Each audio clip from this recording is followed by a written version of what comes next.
सब दौड़े दौड़े भगवान के पास गए, बोले कि यदुवंशियों को श्राप लगा है, नाथ रक्षा करो। तो भगवान ने थोड़ी देर तो विचार किया, थोड़ी देर सुनाई, तो सब यदुवंशी रोने लगे, बोले नाथ हम आपके वंशधर हैं। सब लोग विचार करते हैं कि भैया द्वारिकाधीश के वंशज हैं, इन पर किस प्रकार की कैसी आपत्ति विपत्ति। ठीक है, हम मानते हैं हम लोगों से अपराध हो गया, लेकिन नाथ आप स्वामी हो, हमारी रक्षा करो। तो द्वारिकाधीश बोले विचार करता हूं, रुको। थोड़ी देर विचार करने के बाद में भगवान बोले आ गया। बहुत सुंदर एक भाव समझ में आया है। यदुवंशी दौड़े दौड़े गए, बोले भगवान बताओ ना क्या करें, कैसे बचें श्राप से।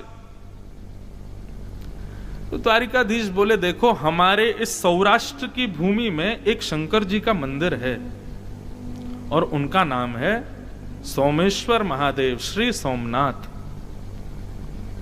और सोमनाथ भगवान की कथा भगवान कृष्ण ने यदुवंशियों को सुनाई। यदुवंशी बोले कौन है सोमनाथ, इनका क्या प्रभाव है। बोले भैया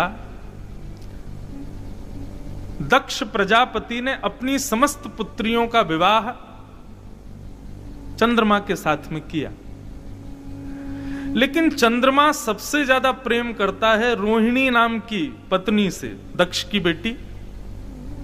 बाकी की बेटियों को ज्यादा प्रेम नहीं करता, जिसकी वजह से बाकी की बेटियों ने जाके दक्ष से शिकायत कर दी। बोले चंद्रमा जो है रोहिणी को ज्यादा प्रेम करते हैं, हमसे नहीं करते। रोष में भर करके बिना सोच विचार किए दक्ष ने श्राप दे दिया, तुमको रूप का बहुत अभिमान है चंद्रमा, मैं तुमको श्राप देता हूं, तुम अपने रूप से विहीन हो जाओगे।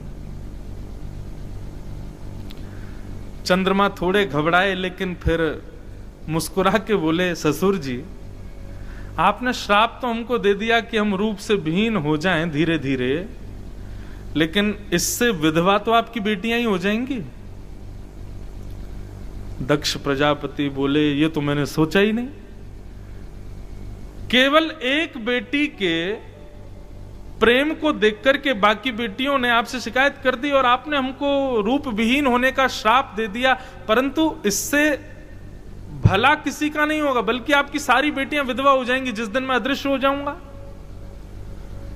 दक्ष प्रजापति बोले अब क्या करें, श्राप तो लग गया, अब तो कोई उपाय नहीं। तब इसी भूमि पर साक्षात चंद्रमा प्रकट हुए और उन्होंने महादेव की उपासना की, महादेव को प्रणाम किया।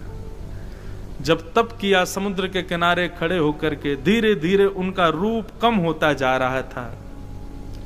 जैसी अमावस्या प्रारंभ होने वाली थी, भगवान शिव दया की मूर्ति हैं, दया के देव हैं, करुणावतार हैं। चंद्रमा के कष्ट को देख ना सके और देवादिदेव महादेव सोमनाथ बन करके प्रकट हो गए। बोलो सोमनाथ महादेव की। सोम यानी चंद्रमा, उसके जो नाथ हैं, नाथ किसको कहते हैं, नाथ कहते हैं रक्षक को। नाथ शब्द का अर्थ होता है रक्षक। सोम यानी चंद्रमा के जो रक्षक हैं वो सोमनाथ।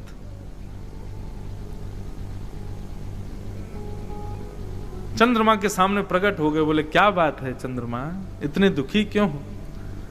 तब चंद्र ने चरणों में प्रणाम करके अपना भाव बताया। बोले मैं रूप विहीन होने के श्राप से शापित हूं महाराज, आप कृपा करो। महादेव ने कहा देखो भाई, श्राप को नकारा तो नहीं जा सकता, श्राप तो तुमको लगेगा, लेकिन तुम्हारी भक्ति से हम इतने प्रसन्न हैं, तुम्हारे भाव से इतने प्रसन्न हैं कि हम आशीष देते हैं कि 15 दिन आप अपने ससुर जी के शाप से शापित रहोगे, लेकिन उसके बाद 15 दिन के लिए हमारे आशीर्वाद से पुनः अपने रूप में प्रवृत्त हो जाओगे।